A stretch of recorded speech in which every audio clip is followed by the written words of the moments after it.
Hey everybody, welcome to another episode of Shade and Champagne with Lee Lee and Crystal. Hey guys, it's Crystal.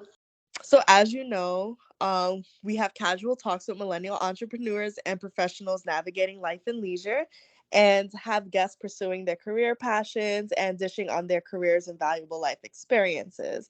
So today we have one of our besties with us, Danielle. This is Danielle. So excited to be a part of Shade and Champagne. I'm really excited for this episode. Awesome. So this episode is titled Flights and Airbnbs. And that is because Danielle is actually a flight attendant. And she's also a super host for Airbnb. So we'll be getting all into that with her today. So much emphasis on superhost, like 10 out of 10 stars. 10 I know out of 10 stars. it sounds biased, but you know. And if her mama's in the house, it's 20 out of 10 stars. Right. Yeah. I mean, I remember when we visited her in Atlanta, and obviously we stood in the main house. We weren't in the Airbnb. Well, technically, we were also in the Airbnb, but her Yeah, mama made a mean jerk chicken with some naan and some coconut rice. It was amazing.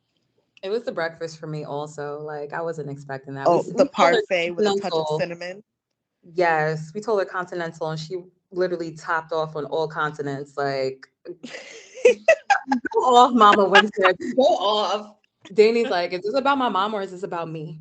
She's like, is this about winter law or is this about Danielle? All right. So Danielle, how long have you been a flight attendant? Tell us some stuff about the flight attendant life, because there's a lot of people that inquire about that profession, because us millennials, we love travel and being able to make our own schedules and things like that. So give us some insight. Yeah, so I've been a flight attendant, I want to say, for almost 4 years. I've been with the company for several years. So I started off ticketing and I just wanted a little bit more. I started to get addicted to like the traveling and seeing the world. So this position I think has opened up so much to me. I get to, of course, be able to afford my bills and enjoy amazing layovers like anywhere in the world that we travel to. So I would say if you're looking for flexibility and a match between travel and affording your lifestyle, I would definitely recommend the flight attendant lifestyle to anyone. So we hear what you love about it. So tell us some of the shady sides of being a flight attendant. Like, what's like things that you don't like about your profession? So, like most professions, we always have the peak and you have the dark side. So, I feel like what I least like about my profession, I would say not really being able to make plans. So we have a schedule, but we don't have our schedule for the following until the following month. So it's hard to make like long-term plans with your friends, and sometimes you get a flight or you don't make it back. So whatever you plan that night may not be able to show up. So I think not having much control if you make it back home that night or not, and there's weather, there's delays, there's maintenance. I just feel like it's hard to make plans, but if you have a circle around you that's understanding, I think it makes it a lot easier. um, what else would I say? um, as you know, the last 2 years we were involved in a worldwide pandemic, and I think traveling became harder. People were a little bit uneasy, passengers became a little bit more aggressive, and just it was a hard time for everyone. So I would say dealing with passengers, and they expect a service, which is rightfully so. They paid a lot of money to get to where they're going, and I think sometimes it's out of the control of the flight attendants, and people kind of take it out on flight attendants. So I would say people's like microaggressions and not knowing if you're going to get home that night or not, and just going with so many changes of the company and the industry. I All think you right. do a really good job with showing up in general. Like, Yeah, I was about to say, are we understanding? Because you be showing up. right. Like yesterday she could be in Greece, today she could be in Ghana, and then she'll still show up for your graduation the next day. Like, how the hell did this happen? But Right. how did you overcome that fear? I can't even say it's a fear or like a lot of people care about it, but like, how did you overcome missing out on special occasions and FOMO. stuff like that? Yeah, FOMO. Like, Yeah, I would say starting out, you don't have much control over your schedule because you'll be on reserve. And a lot of companies, a lot of airlines work on like a seniority system. So you bid for your schedule a month in advance. So based on how senior you are with the company, what kind of schedule you get. So just expect that you'll be working all weekends, all holidays, like complete transparency. You will be working those days. And I think kind of adjusting with your friends and family, like, hey, I might not be able to make it for Christmas, but do you mind celebrating on the 20th? Can we move Thanksgiving? Like, do you mind doing a dinner the weekend before? Can we do something the weekend after? Or, hey, y'all, save me a plate. I know you start at 6, but I'll see you at 9. I think just being transparent with your loved ones will take you so far. And lucky for me, like I have you wonderful ladies in my circle and my family. They were understanding because coming from a Caribbean household, baby, your job comes first. Like Mm-hmm. work, you take care of your priorities first, and we got you later. So I think just being transparent and honest with your loved ones. I will say it will have a big hindrance on your dating life. Like a lot of flight attendants I know, they are single because not often will you find someone that will understand, like, hey, you won't be able to see me Monday through Friday, or hey, you want to do Saturday night, I may or may not be there. So it's hard finding someone, a love interest that's understanding of the lifestyle. Your friends are a little bit more understanding, your family's a little bit more understanding, but I think relationships kind of get put on the back burner with your schedule at first. Oh, that is so interesting for you to mention because I'm also thinking about flight attendants that have kids. And kids are just as unpredictable as flights. So it's kind of like, and I guess they always have like emergency contacts that are on ground, but a lot of times you do miss your kids' milestones and stuff like that. So kudos to flight attendants. A lot of people just think, oh, they get to travel and go on these vacations and all this other stuff for free. But there's a lot of sacrifices you guys have to make. Yeah, especially with the inconsistent scheduling, because I can't imagine with those like 4 a.m. flights and then another flight at midnight the next day, and then it's just like that's a lot on your body as well, and constantly adjusting to the jet lag and then your immune system. Definitely. You have to be good at waking up. You have to be able to adjust to all time zones. And especially, I know a lot of flight attendants that are parents, not having a strong support system, you have to be able to have like a good circle that, if you're not gonna, like, say you have to pick up the kids by 6 and you thought you were just doing a day trip. Say you thought you were going to go from LaGuardia to Orlando and back, and you're in Orlando and you're stuck in Orlando. Like, who's going to get the kids? So having a good support system on the ground and having different safety measures, like, all right, option A, option B, option C, that I've been told from my peers that have kids. And being late is not an option. Like, I know some other jobs, like, you can stroll in maybe 5 minutes late, 6 minutes late. Literally a minute late, they're calling your phone. Like, where are you? Why haven't you signed in yet? Because when that aircraft door is ready to close, it's ready to close. So being on time is a priority. If you're not a timely person, if you're not an organized person, I think you just got to rethink if this industry is for you. Ooh, say that. Right. So how many countries have you been to? Like, can you list them for us? Or We would be on this chat all day, but I've been to 38 countries in, ooh, I want to say, 5 years. I've done 38 countries. that's And amazing. yeah, so layovers are the best part. I look forward to the layovers. I mostly do international flights. So now I'm a purser, which is like the lead flight leader on a flight as well. And I mostly do international. And with international layovers, why they're so like sought out after is you get about 24 to 30 hours in that country abroad. So you can do a lot in 24 hours. So I try to find, like, you always use this site called Viator, and it'll tell me, like, all right, top 10 things to do in that city. And I try to knock off at least 3 to 4 of them, whether, like, if you're in Brazil, you want to see the Christ the Redeemer, you want to go to the Copacabana Beach. If you're in Paris, you got to go to the Louvre, you got to go to the Eiffel Tower. Like, you just try to find at least 3 things you want to do. And the great thing is you'll be with perfect strangers that you just met on that trip. And you're like, hey, like, we have the same common goal. We have 24 hours. What are we doing? Oh, that's fun. That's nice and spontaneous. I love it also. When I was in Costa Rica, I bumped into some flight attendants that were like at this club. And they're like, yeah, we have a flight at 4 o'clock in the morning. I'm like, where are you guys going? And they're like, Panama next. And I'm like, that's like a drive away. But it's so amazing that like you wake up in different places at different times, especially with different people too.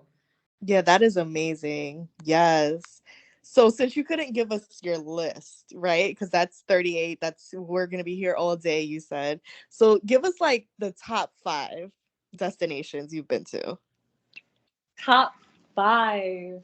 Um, so I would say I'm gonna be biased for the first one. I have to, but I'm sorry for all my Caribbean listeners, but Jamaica. If you not go Jamaica, like you can't go anywhere else at all. So Say that.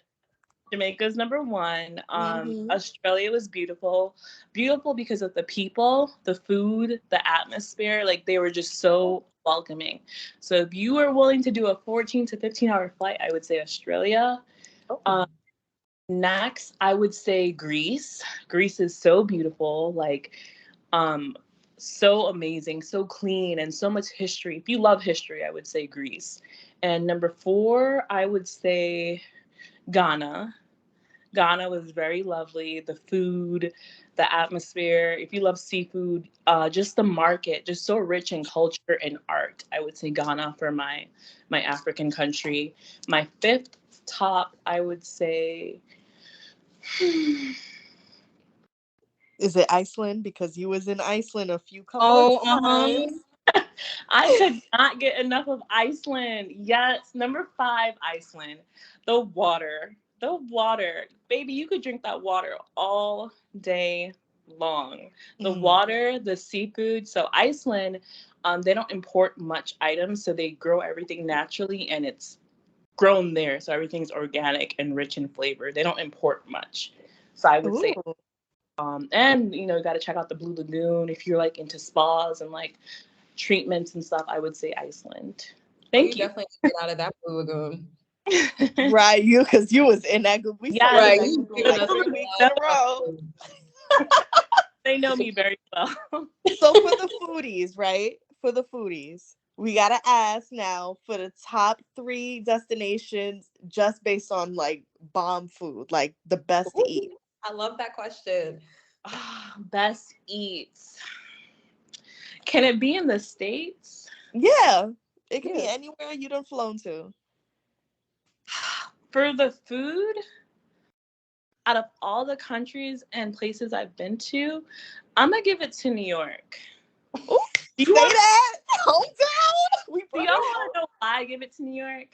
Why? New York has people from those countries that come over, and as an immigrant myself, like you're putting your heart and your soul into that food. You want people to experience it like they're there. So whether you want Middle Eastern food, whether you want African food, whether you want Spanish food, whatever country of food, you can find it in New York and it's going to taste just like you just stepped into that country.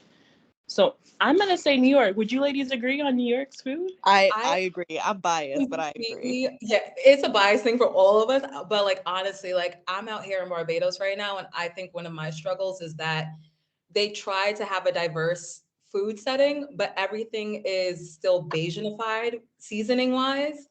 So it doesn't taste like it's from that Puerto Rican or from that Greek person. It just tastes like it still tastes Caribbean. It still has that taste of Caribbean in it. So it still tastes good, but like I'm missing like that actual ethnic thing to or the ethnic flavor to the food. Right. Mm, And I think okay. in New York, you can just walk into any little Peruvian spot and you're going to get Peruvian food, like it's going to taste authentic. Or you can go to Chinatown. Like, I just feel like New York has a way of representing these cultures like so authentically. My second spot for food, I would say, where did I eat so much? Oh my God, Australia. I don't know what is in the food, but Australia, the food was great. And something more reachable. I would say maybe Greece. I'm gonna say Athens because I love seafood, and we went to this beautiful restaurant right by the water where they catch the fish right there. That's And amazing. a seafood girl. I'm going to say Athens. It's worth the 10 hours. Athens. All right. Well, damn. Okay, so we all got to book a trip to Athens now and get this seafood. Right. I do have a question though, a follow-up question for Australia.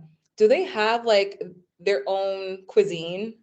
I think Australia's cuisine is like a mixture.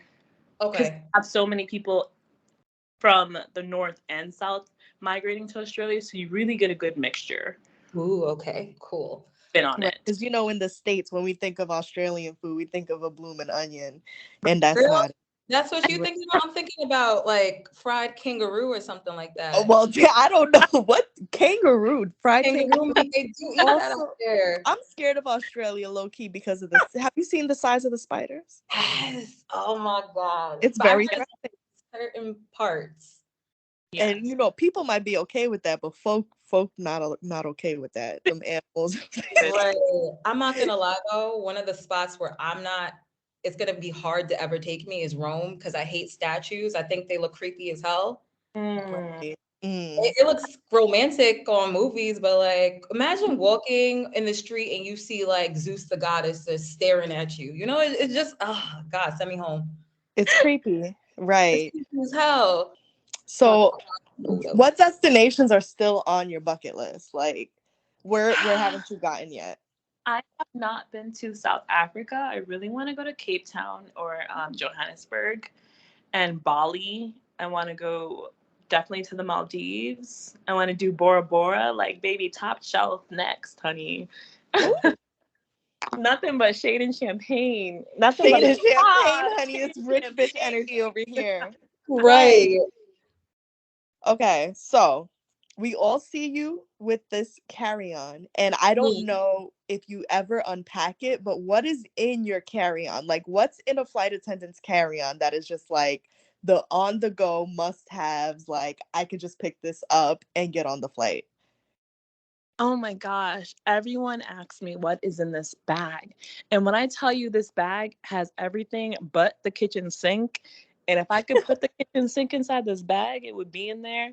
You have to have a swimsuit. A flight attendant rule number 1, do not forget your swimsuit because you don't know if you're going to be in a cute little beach city and you don't want to be swimming in nobody's t-shirt. Always keep a swimsuit in your bag.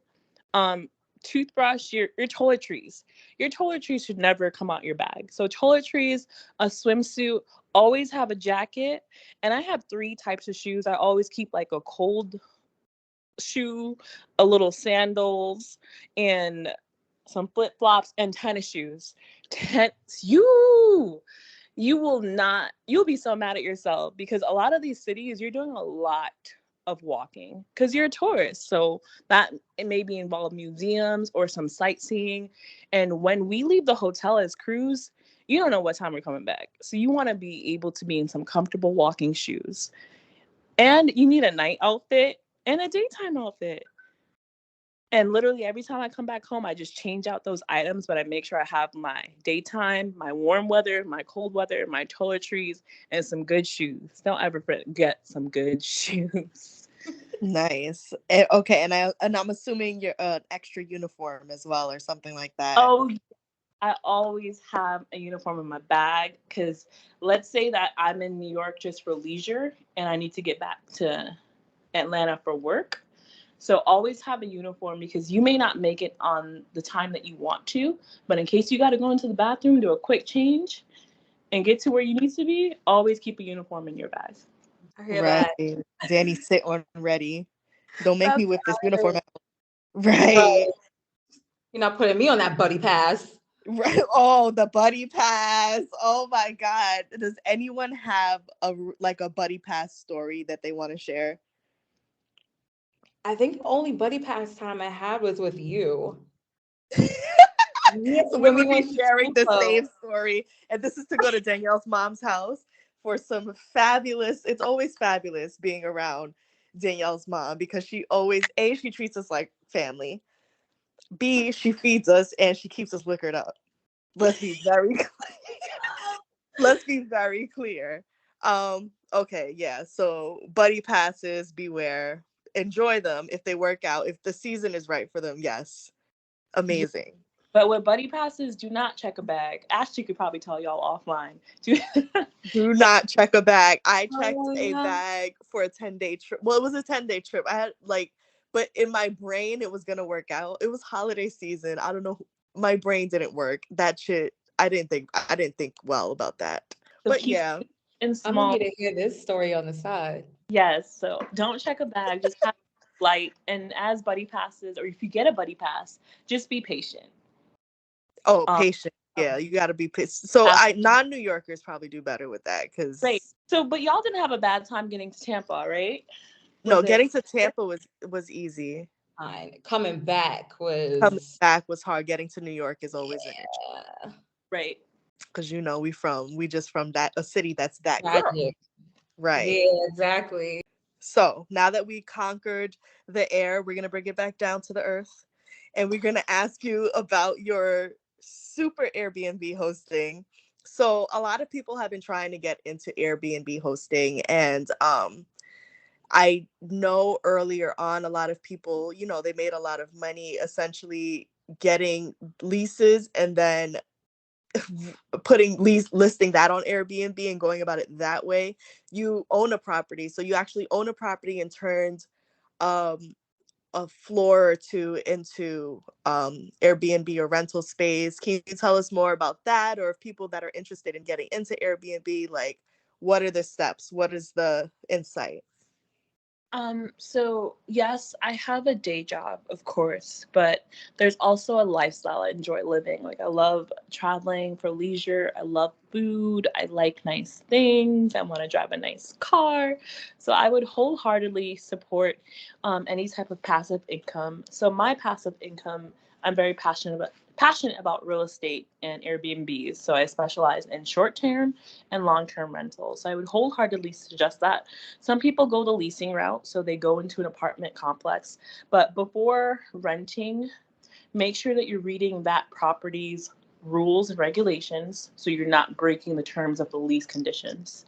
So make sure that whatever community that you're going to be renting in, that they don't have a clause against Airbnb or subleasing. That's very important. So legally, the apartment complex or leaseholder can hold you accountable.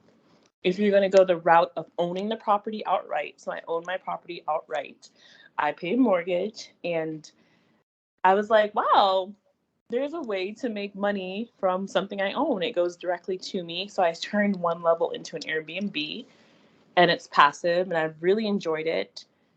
And I love travel. And as a flight attendant, I know exactly when you walk into your hotel room, what you want to see, what amenities you need. So I treat it just like that. Like if I were to walk into this room, what would I expect to see? I want a microwave. I need an ice tray.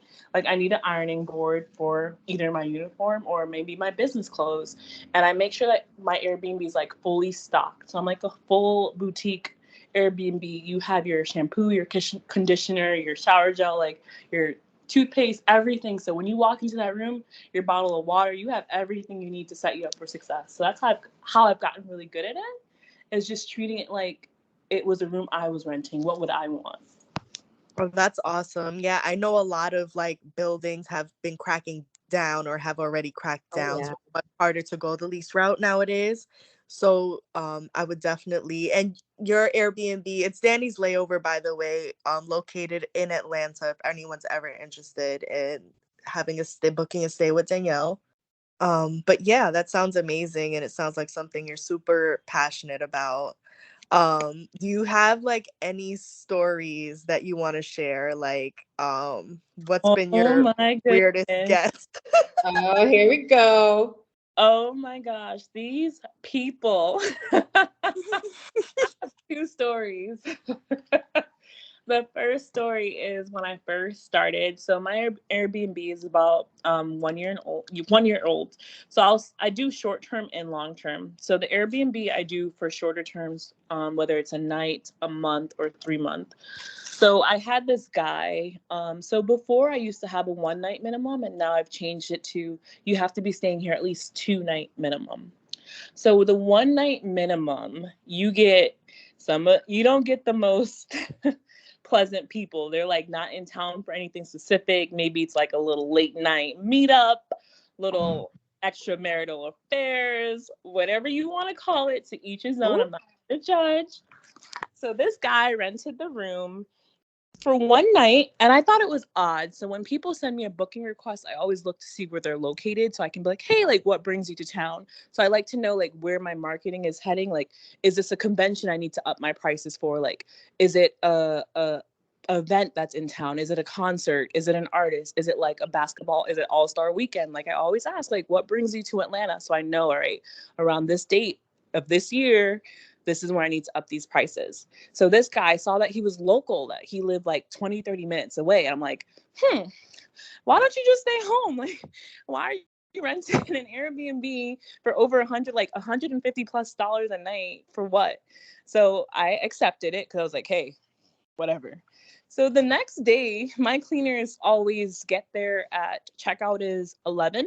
So this day, the cleaners were running late. And I was like, oh, no biggie, just come when you can, because she also works for the company I work for. So I was like, no biggie, no one's checking in that day. Just come when you're available. So she didn't get there until 6 p.m. that day. Normally checkout is 11. So she opens the door, and honey, there was a lady up the night, and she had no teeth.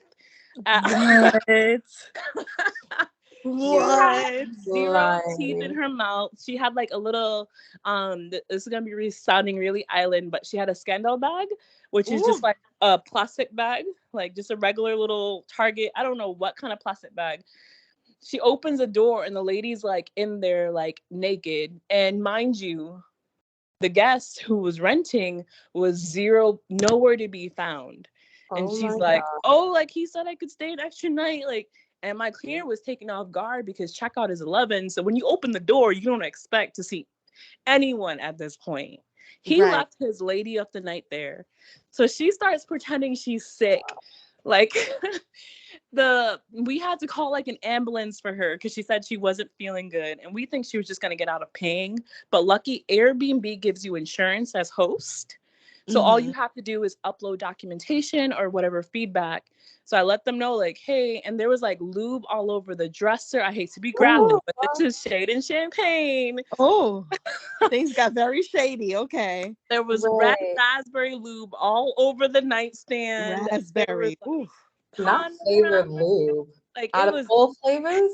They had a night. They had all-star night, honey.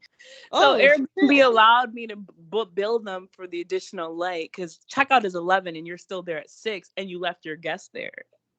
Yeah. She didn't even have shoes, ladies. Not no even shoes, nothing. Like, and I pulled back up the cameras. It looked like he met her at a club because he didn't leave with her. She wasn't there. She just showed up. So she was on call or whatever it was, but she was on call. So that was scary. So also what people do in the Airbnbs. They get a little messy. Ooh. Oh my. I might have to be a little Airbnb. Right. And then for my short-term rentals, be careful when you're using your other space as a dual space. So I also do long-term leases for the upper levels, and I keep a full stock bar. And who knows about white honey? Yes, white honey. Who knows about white honey? Anyone from the islands know about the white honey. And Crystal, can you get white honey in the States? Absolutely not. You cannot. Okay. So if you see a white bottle of white Hennessy in someone's house, what do you know about that bottle? You don't touch it unless you're invited to. You don't. Even if you're invited to it, you let them pour the amount. That's just very basic rules. So I keep a full stock bar, and one of my passions is when I go into different countries is I'll collect that local rum or collect that local wine. Like my bottles tell a story. My bottles come from a country. I'm not going to the local bodega. I'm not going to the Quickie Mart. I'm not going to the Piggly Wiggly. This is something from another country. Sake, you name it. So I come back after one of my leasers left, and baby, when I tell you that white Hennessy was 1/4 left. Maybe 2 shots left in the bottle. Can you bill Airbnb for that too? No, because your leases are private. Oh my God. So leave things in your home at your own risk is my number 2 rule. Right. Because not everybody has common courtesy. I don't even know what to call Not this. at all. And they were like, oh, I can just go to the liquor store and get you. No, What? Oh my God. No, they did. This is what happens when you have a community that just goes to Miami and back. I'm sorry. Oh, Like, oh, The right, shade. The right. This shade. this is Miami and last back. night was a movie. But with all the craziness of being a super host on Airbnb and also a flight attendant, how do you balance that out with like your personal life? It's hard. It's so hard. And it's just like a little balance beam. Sometimes you put too much in one area and you see the other side just drop, drop, drop, drop, drop. So Mm, like you kind of have to devote yourself equally.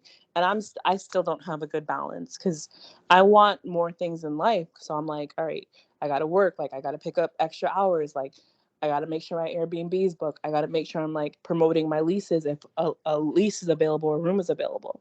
So I think my personal life has dwindled. My career and professional life has thrived. And I see like my personal life like maybe I should schedule a date this month. Like maybe I should make time to meet someone. So I think being more effective and making sure I'm fostering my friendships. Like I know it was like a couple weeks ago, the girls were going to Nashville and I was like, oh, my schedule is like really, really tight, but I need to still promote my friendships. My friends are important to me. So let me squeeze in, even if I can just come for one day, I know it'll be so meaningful to my friends. So if I yeah. know a birthday's coming up, like, all right, whatever I do, like even if it's 2 hours, I want to spend time with my girls. Or if someone asks me on a date, like, hey, like I'll be in New York on this date. Do you want to plan something? So just being effective and knowing that it's worth the sacrifice. And we That's appreciate you for that because there's been plenty of times where you roll up to brunch, boozy brunch with a suitcase and you're like, all right, once this mimosa's done, I'm out of this bitch. And it's like, oh damn, we got a whole picture. And you're like, yeah, when the picture's done, I'm out. yeah, Like, you damn. definitely been ride or die about your scheduling with us. So we definitely Right. appreciate that. 1 minute Dani's all titties out, and the next minute she's in her suit, like, all right, ready to serve the champagne on suit In flight. her flight attendant uniform. Yeah.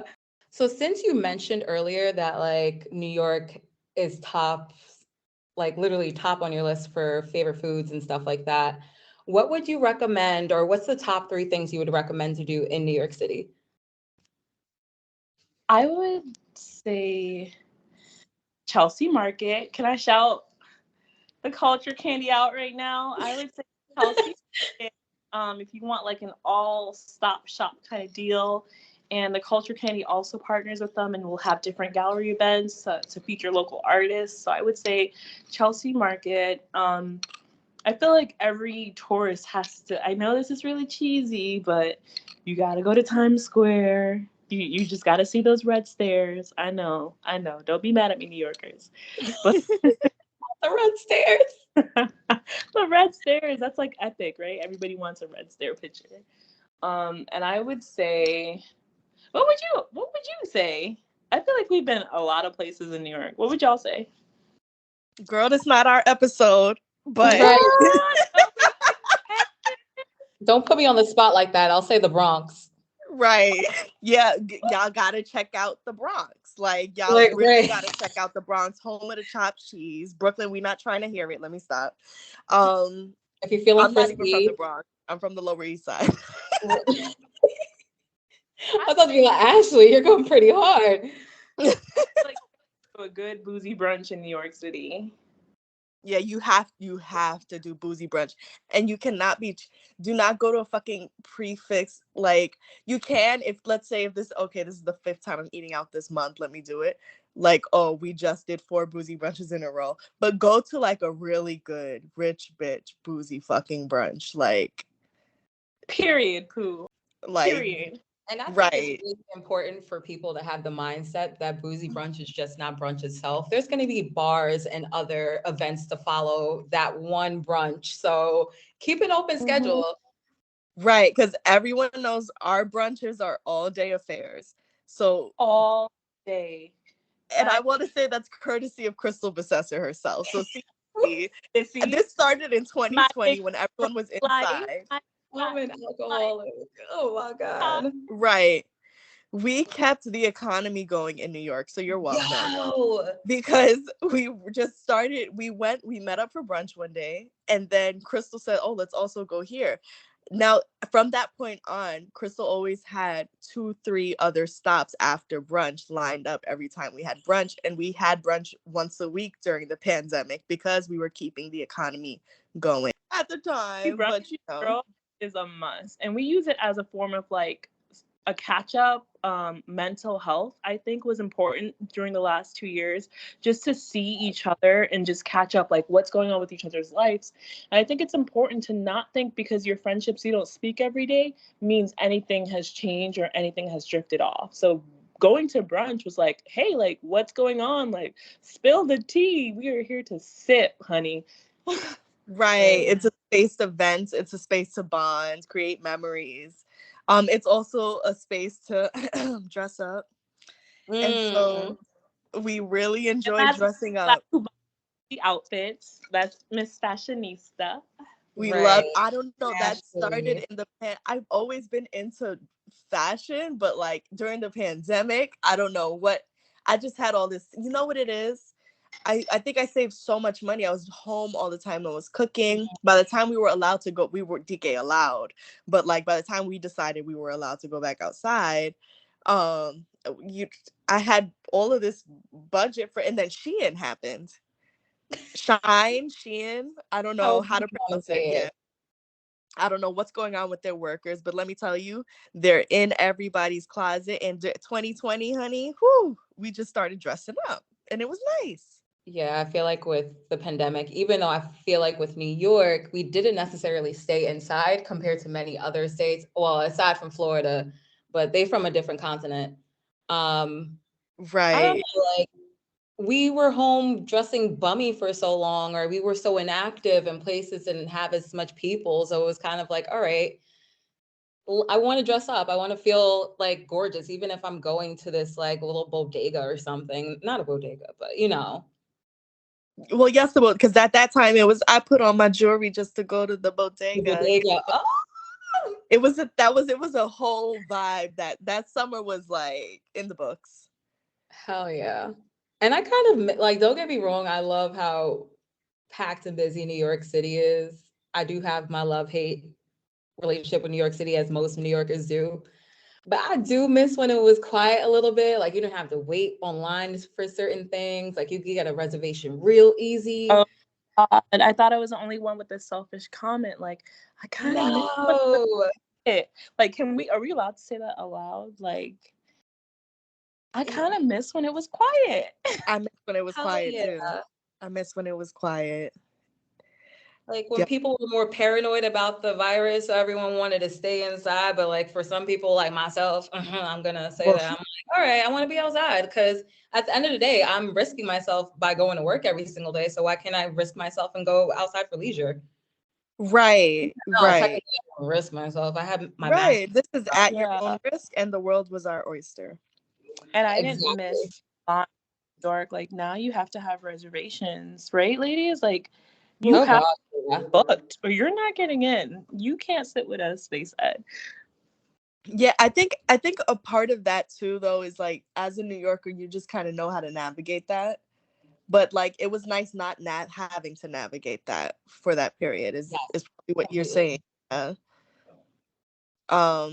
So you told us about New York. Okay, so you had another biased place, and that was Jamaica. So give us the top 3 things to do in Jamaica. Boom, boom, boom, boom. Top things to do in Jamaica.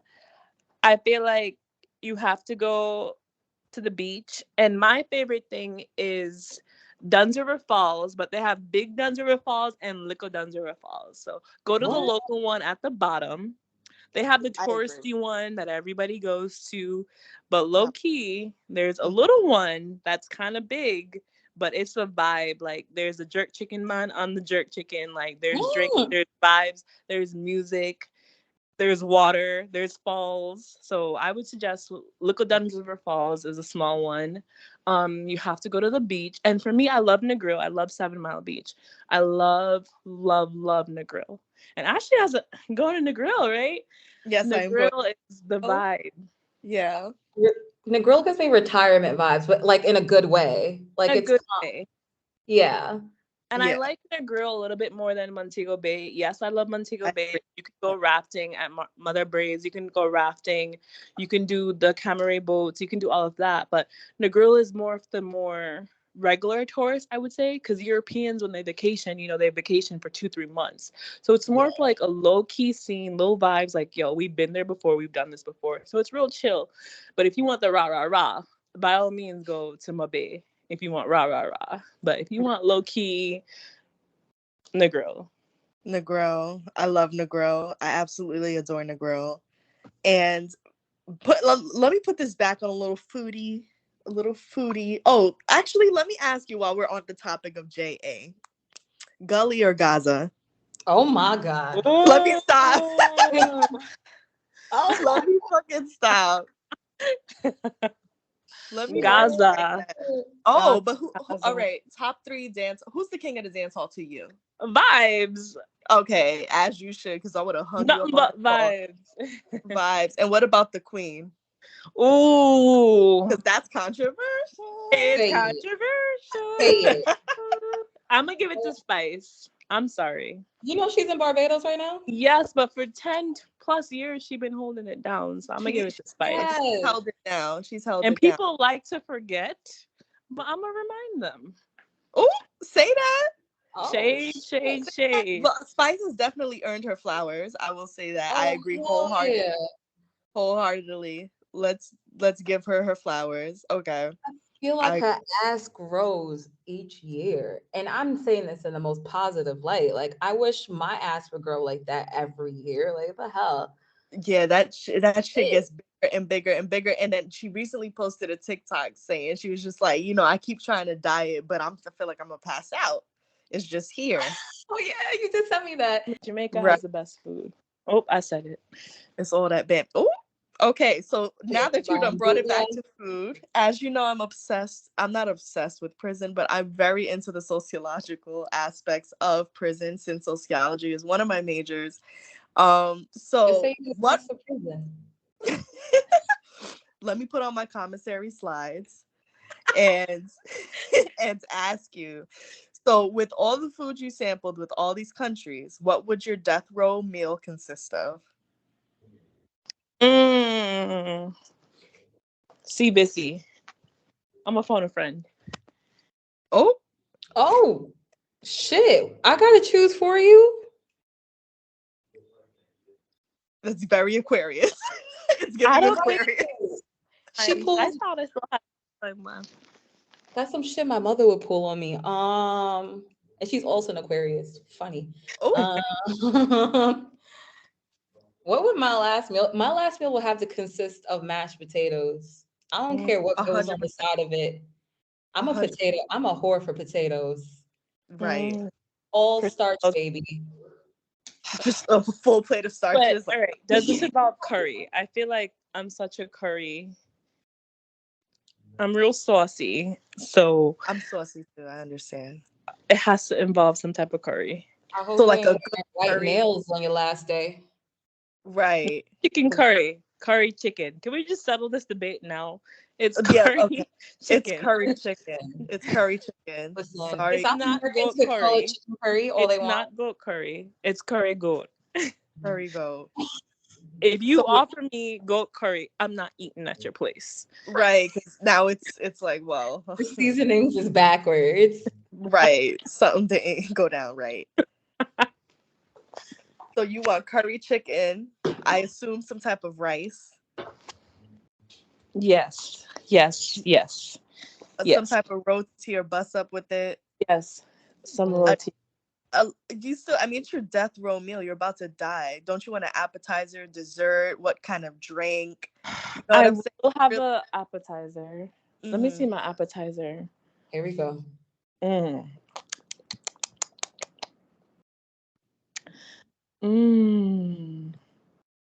I wouldn't mind some plantain. Or would that be my side? That's a side. That's for your main meal. I feel like Caribbean people don't have a lot of appetizers. I feel like you just get into it. Girl, 38 countries. You better find a nice appetizer you like. Right. Like, I don't know, empanadas or A samosa. Oh, the samosa. samosa, yes. Lamb or veggie? Oh, Veggie. Over lamb? over lamb? Yeah, Patty. A patty. The veggie bust though. A They be patty. busted. It has to be a patty. it does. Chicken. Curry chicken patty or jerk chicken patty? Ooh, curry chicken patty, spicy. Curry chicken. Spicy chicken patty. Cocoa or no cocoa bread? I'm Dani, gonna you say no cocoa bread. No cocoa bread. Cocoa bread. You know why? Because it's gonna fill you up, and after the cocoa bread and the patty, I won't have room for the curry chicken. That's very true. You Now, gotta be careful on with the bread. patty topic, tasty patty or juicy beef? Oh, she going into specifics. Ooh, tasty. Tasty over juicy beef. Well, I grew up on juicy beef, but I will say tasty patty. I think they have a better shell, but I feel like juicy beef has better seasoned fillings. But even though tasty patty has really good filling as well, this shit gets technical. If People get real funny between juicy and tasty. Okay, what about a dessert? Choose wisely. Ooh, choose your fighter. No, dessert. Am I going to go with an island dessert? Or your whole meal is on that island, girl. This is so biased. Cake. I love rum cake. Some nice black cake. Ooh, a nice piece of moist black cake.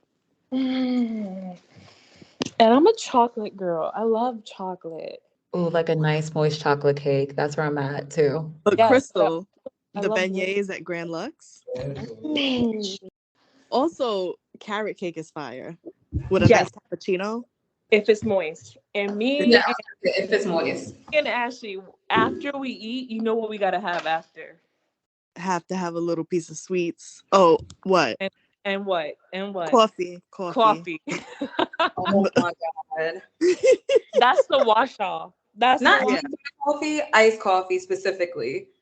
No, after a meal, it's hot coffee. Coffee. No, oh my god. We're very specific. We're very specific. Y'all got me messed up. I think I want to call Nicole into this. Ooh. Because Nicole would not agree. Okay, he would not agree. This is the logic. This is the logic behind the hot coffee. You know, after you eat, you're feeling so full. The hot coffee just kind of compresses and consolidates. You know? It's a nice coffee is also a natural laxative. So it's like you just ate your death row meal, which means you licked the plate clean, right? You're full. So you just want to kind of reset that system after. And when you're so full, you're tired. And you know, if you're messing with Bissy, you know you got another spot. Now you got to go to another spot. You got on death row. You have not on death row though. Imagine now Danielle got to hit the cell. Listen, I'm like, you don't need to reset if you're gonna die tomorrow. She's meeting us after. That's it. So, as you know, this is Shade and Champagne. So we have 2 questions to close out your episode. The first is if you could tell us something shady. You have the opportunity to throw some shade. You don't got to be too specific, but you can say your piece. I think I get along with everybody, but I feel like people that maybe take you for idiot, like take you for a fool. Right.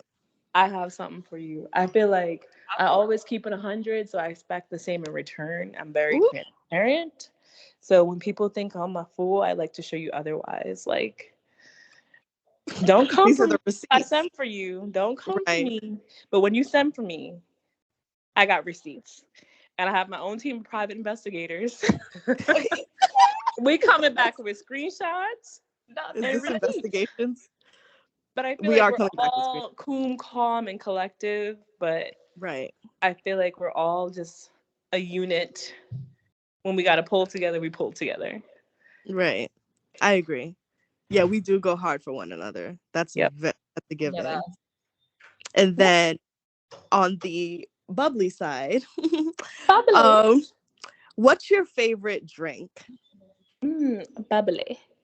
My go-to drink when I'm out, when I'm being classy or when I'm being Nasty. nasty. All right, You when can I'm give us both. Oh, listen, I'm gonna do a glass of prosecco, chilled, please. Ooh. A glass of prosecco, chilled. A voob if you have it. Voob clickle. Click. How do you? A glass of boob. I'll do a nice little glass of boob. And when I'm in that mood, honey, I'm gonna say I love dark. I love dark. oh. We know you like dark, honey. She about to say rum. It's gonna have to be some Jamaican white rum. I love a good rum punch.